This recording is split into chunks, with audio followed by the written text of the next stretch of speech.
वालेकुम। जनाब सदर, आज के इस खुशगवार माहौल में मुझे एक ऐसे दर्दनाक मौजू पर बोलने का कहा गया है कि जिसका दर्द और अज़ियत इस हंसते मुस्कुराते माहौल को अफसरदा कर देगा।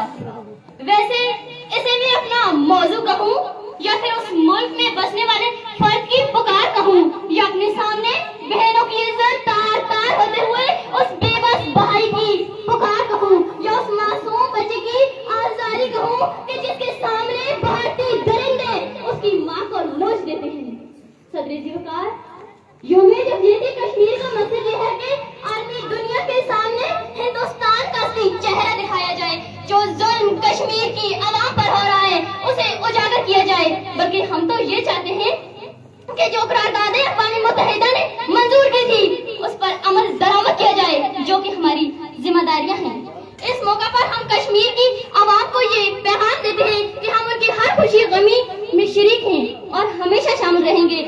इसी मौका पर हिंदुस्तान के उन गासिबों को ये मैसेज देते हैं कि हम अनकरीब उन गासिबों से अपने कश्मीर को आजाद होता हुआ देखेंगे।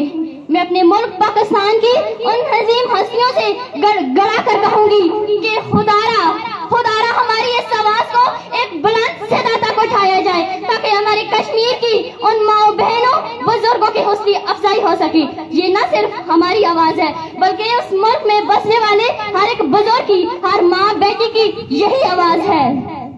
और बल्कि मैं ये कहना चाहूंगी कि है आग बला क्या शय, अब मौत से लड़ना है, अपना है अजल से जो कैसे वो तुम्हारा है, कश्मीर हमारा है, कश्मीर हमारा है।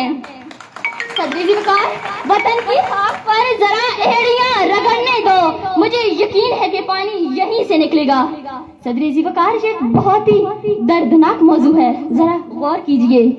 इस मौजू पर लिखने के लिए जब मैंने कलम उठाया तो मेरी निगाहों के सामने हक की बात करने पर मौत का तोहफा हासिल करने वाले साहबी अजीज महमूद की लाश आई, तो फिर मेरे दिल में एक ख्याल आया कि ऐसा एक वाक़या तो हर मुल्क, हर वतन, हर देश, हर मट्टी, हर जगह हो जाता है। तो फिर मेरे ख्यालों में बच्चों के सामने ज़्यादती का निशाना बनने वाली वो माँ आई कि जिसने मेरी कलम को ये लिखने पर मजबूर कर ही दिया कि हम आजाद नहीं, हवस के कैदी हैं। कि इतने में इस बात ने मेरे दिल को तसल्ली दी कि देखो, आजाद मुल्क में बैठकर नाशुक्री जैसे अल्फाज मत लिखना। अभी इस बात ने मेरे दिल को बहलाया ही था कि एक मशीन की मुचड़ाने वाली वीडियो मेरी ज़मीर को झंझोड़ने लगी कि लिख तो हक लिख। वो सलाहुद्दीन अपनी पूरी कौम से मुंह चढ़ाकर कह रहा है कि जान की अमान पाऊं, एक बात कहूं, जहां ज़हनी तवाज़ुन ठीक न होने वाली शख्स को भी बेदर्दी से मारा जा रहा हो, वहां कोई आजाद नहीं। आज मैं मारा गया हूँ, कल कोई और मारा जाएगा। इंसाफ का सच नहीं, बस मजम्मत से काम चलाया जाएगा, बस मजम्मत से काम चलाया जाएगा। सदर जी वकार, अभी मैंने लिखने की जिसारत की थी कि फलस्तीन, बर्मा, कश्मीर और चेचनिया के लोगों ने चीख चीख कर पुकारा कि ऐ बेखबर, तू तो आजादी की नियामत से आशना ही नहीं, तेरी तो इस उम्र पे मौजू पर लिखने की उम्र ही नहीं है। तू तो आजाद है, तू आज लिखने को आजाद है, तू आज पढ़ने को आजाद है, तू आज स्टेज पर खड़े होकर तकरीर करने को आजाद है। तेरे घर के मर्द अपनी इबादत गाहों में जाकर इबादत करने को आजाद है। हमें तो ये हक भी नहीं कि हम बैतुल मुकद्दस पर अपना परचम लहरा सकें। हमें ये भी हक नहीं कि हम श्रीनगर को अपनी मलकियत बता सकें। अरे सुन, अगर तूने आज खुद को इस कलम से आजाद न लिखा तो याद रखना, तूने 1947 की जदोजहद पर वार किया।